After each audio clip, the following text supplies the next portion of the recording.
Now, coming live from the Best Damn Movie Show studio, it's Vincent La Spada with a special review report. And welcome everybody to another edition of the Best Damn Movie Show. I'm host Vincent La Spada, and I'm going to do a couple reviews. I know it's been a couple weeks since I posted some stuff. Been real busy with work and have had some computer problems with software issues, but nonetheless, I'm back ready to give you guys some reviews. Now, I saw Trainwreck about a month ago, and I took my girlfriend to see it last night, and I have to say, I guess I really wasn't paying attention the first time, because it's really not that funny. Very disappointed. There is some funny scenes in there. But I tell you, Amy Schumer, I can't get over her. Like, she's just a stupid actress. Like, she did a couple episodes of 30 Rock before this.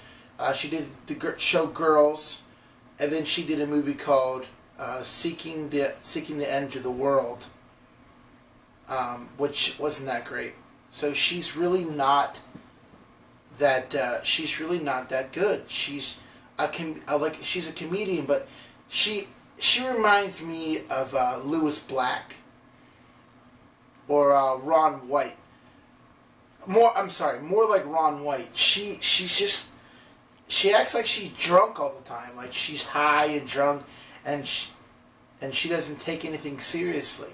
But you also got Bill Hader, Brie Larson. Oh my God, Brie Larson plays Kimmy, her best friend in the movie. I cannot stand this girl. She's a cast member on SNL, and she does a lot of those Miley Cyrus skits where she pretends that, she's Miley Cyrus. And she has this really, really awkward smile. It's like it goes above her gum line. I tell you what, I don't know what it is about some people that come out of SNL, but a lot of the people that come out of SNL are just dumb. This is the first movie that I really enjoyed with Bill Hader. Bill Hader was very serious in this movie. Bill Hader plays a doctor-physician for the New York Knicks, and also just athletes in general. And Amy Schumer actually has to do a piece on him about, his facility and how he rehabilitates people. But you got a lot for what the movie is, and it should have been. You got a lot of cameos. LeBron James is his best friend. You also got Amari Stoudemire, which is one of the main. He's probably the main key at the end. You got Matthew Broderick, which makes a 10-minute appearance at almost to the end of the movie. Marv Albert, which is the commentary for the NBA, he makes an appearance. I didn't know this, but Method Man was in the movie, which I really didn't know. I didn't really see Method Man in the movie.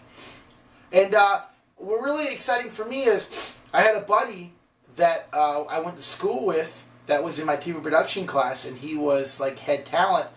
Josh Segarra is in the movie in the first 10 minutes of it. He plays the Staten Island guy who she, I wouldn't say dates, but I guess messes around with. So that was kind of cool to see him. Who else was in this film? Am I missing anybody else? All I can say was there was not a lot of funny parts. I feel like the movie. I am missing somebody. One of the big keys. John Cena was in it, and surprisingly, I didn't see this the first time. I guess I had to go and get popcorn or something. But John Cena was fully nude in this film. I mean, not like you can see the front, but he still had a towel hanging over it, which I'm very surprised about because, John Cena is a conservative kind of guy, so for him to do this, he must be getting paid a lot of money. But nonetheless, I thought the movie was garbage. I don't think. I mean, there were some funny parts to it. Don't get me wrong, but it just didn't. I don't think it held up. I know Veronica. She kept tapping me and she kept going. Is it going to be funny? Is there going to be some funny parts? And I didn't want to say anything. You know, I knew she wanted to see the movie, so I took her to see it. But I didn't think that. You know, I didn't think it was going to suck that bad. I guess seeing it the first time, you know, I guess I wasn't paying attention too much. And then I started the week off. I want to save the best one for last. Started the week off seeing Southpaw. Now that came out last night, the 24th. But I tell you what, Southpaw. Oh my God, what an amazing movie!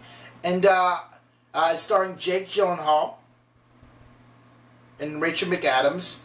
And I got some trivia here for you guys before I go into the movie review, and maybe some things you didn't know. This movie was actually written for a sequel to 8 Mile, and they casted Eminem to play the main boxer.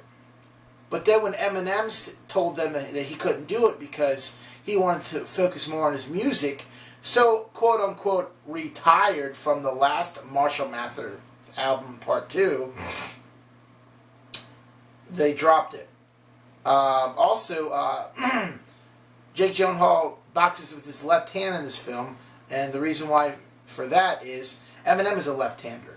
I don't know why that sounds so stupid, but it really does.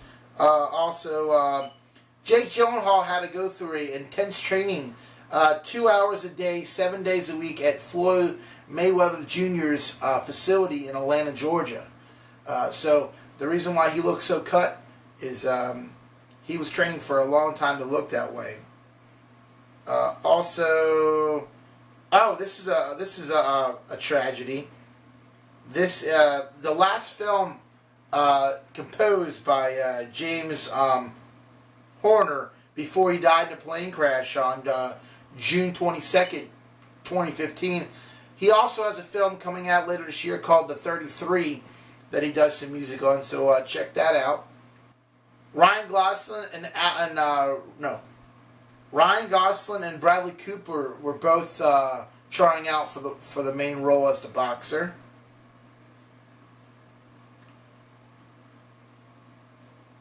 And Eminem worked on the soundtrack for the movie, so if you go see it, there's some Eminem songs and there's some new Eminem songs, which are kind of really good. But let's get into the review here.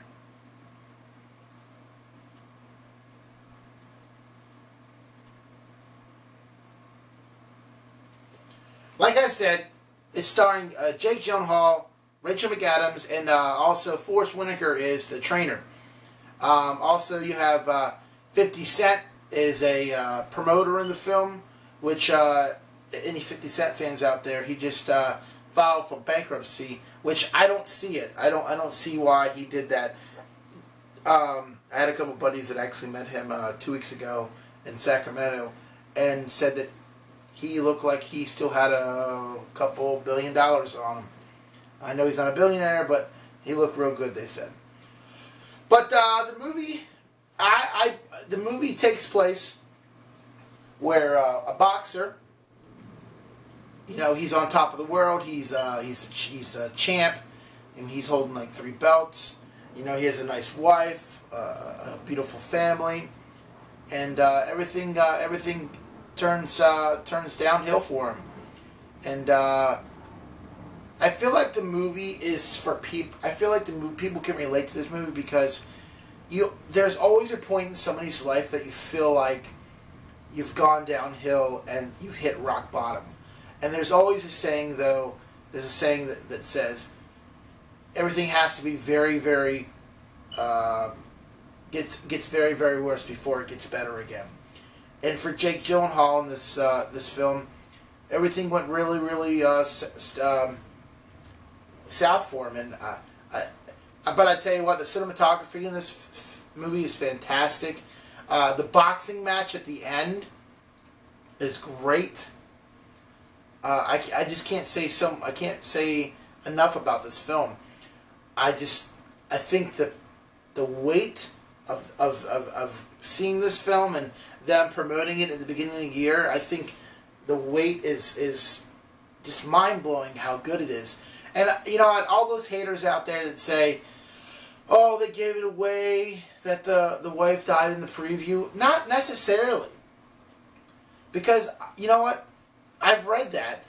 I've seen so many trailers where somebody gets shot and they don't show it, or like the person gets shot and they blink it or they end it, and you know what? They don't die.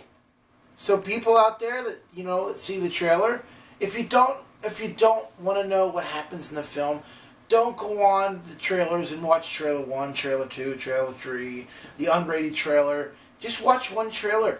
That's the problem with people and film critics. You want to watch all the trailers. You want to see the newest trailers. I see one trailer, and that's it, because I don't want to ruin the movie. And that's what's wrong with Hollywood today. They're ruining movies because they don't know how to just make one trailer. That's it. You don't have to make 9 trailers. If you're going to make 9 trailers, don't release the movie, because you're putting all the good parts in the freaking trailers. Any other way, I'm going to give Trainwreck, I'm going to give it a 5 out of 10. I know Veronica gave it a 4 out of 10. And I'm going to give Southpaw a 10 out of 10. I really liked it. It's our Rocky of our time, of the new millennium. And there ain't nothing else I can say great about this film. Those are my reviews of Trainwreck and Southpaw. If you want to find any more information on reviews, or I just posted a new video about my top 10, Skip's top 10 of the year so far, go to thebestdamnmovieshow.com for all your information, news, interviews, and anything else alike. I'm Vincent and I'll see you at the movies.